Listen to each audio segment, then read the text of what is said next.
my name's Dublin. Throughout a lot of my life, I've struggled with allergies and different problems that have prevented me from eating a lot of the meals that I love. And so because of that, I have had to learn to substitute different ingredients to be able to continue eating a lot of the same meals and using a lot of the same recipes. And so since I know that I'm not the only person in the world who has allergies or who does diets or who wants to substitute, I decided that I'd like to share some of those tips and tricks with you. Today I decided to start really simple, and I wanted to show you how you can replace milk when you're baking things such as muffins, cakes, or breads. Okay, so to start off our recipe today, I've chosen one of my favorites, which is an almond poppy seed muffin. So the first ingredient is 3 cups of flour, which I've measured into this bowl here.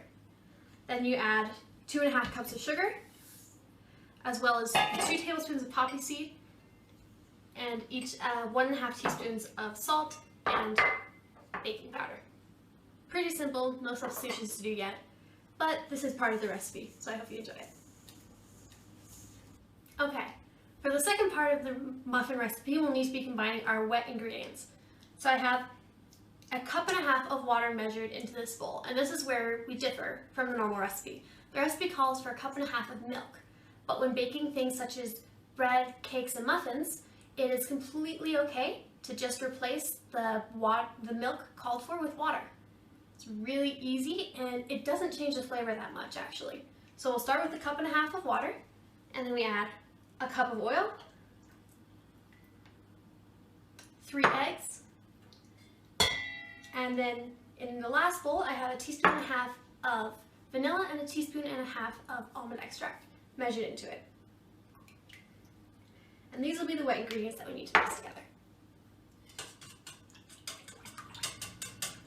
Okay, so now that we've got our dry ingredients and our wet ingredients, basically all that's left to do is mix them together and put them in the oven.